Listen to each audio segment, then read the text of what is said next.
nagsisikap upang ibigay ang subok na pag-alaga, subok na pagdamay, at subok na serbisyo para sa bawat pamilyang Pilipino. Lalong-lalo na sa panahon na kailangan natin ang tulong. Yung panahon ng baha, yung panahon na nagkaroon ng earthquake, nandiyan ang Kalinga Party List. kung bakit iboboto natin ang Kalinga Party List. Una, meron tayong magandang track record.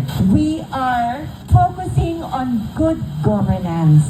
Wala tayong pinipiling lugar o probinsya. Lahat pwedeng abutin. Tayo lang ang party list na umiikot sa buong Pilipinas para mag-medical mission. Last year lang we had 33 grand medical missions. Ang Kalinga Party List ay subok sa pag-aalaga ng buong pamilya. Lalong-lalo na ang priority po namin ay senior citizens. Meron tayong kalinga sa mga senior citizens. Tayo po ay may hospital fund mula sa buong Luzon, sa NCR. Umiikot ang ating mobile clinic. Libreng check-up, kasama na rin ang libreng gamot. Kailangan nyo ng ambulance. Namimigay din po tayo ng ambulance sa mga probinsya. Sa ibang probinsya, kahit fire truck, kahit isa wala sila.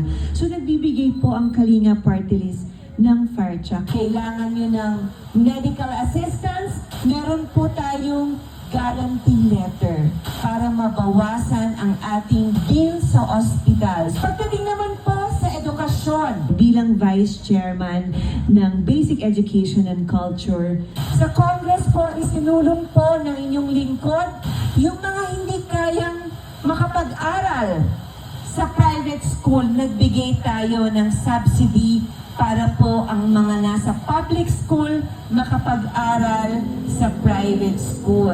Ang Kalinga Party List po Ay tumutulong sa pagbibigay ng scholarship. Meron tayong TESDA scholarship. Sa pagre-renew ng teacher's license, kailangan ng CPD points. Sa Kalinga Party List, ililibre po natin ito sa kanila. At sinutulong din po natin na taasan ang kanilang sweldo.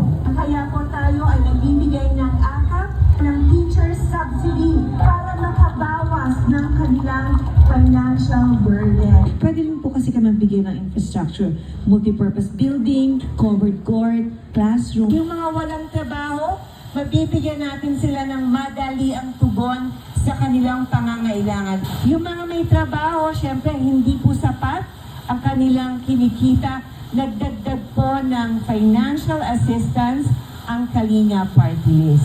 Meron tayong tupad, AIX, AKAP. Pero sa totoo lang, hindi enough ang ayuda. Kaya ang Kalinga Party List, dinoble natin ang pagbibigay ng puhunan para po sa negosyo ng ating mga pamilya. Naging pagbibigay ng mga batas na mas tutulong para masigit pang sumulong at maging maayos ang ating pamilya. Katulad ng mga passport natin, isa po ako sa principal author na gawing 10 years. Dahil kami po rin ay nagbibigay ng libreng payong legal. Katuwang nyo kami at magiging boses nyo po kami sa Kongreso. At sa tulong nyo, mas magiging malakas ang boses natin.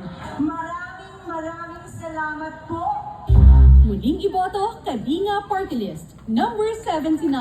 Makikita sa ibabang bahagi ng balota.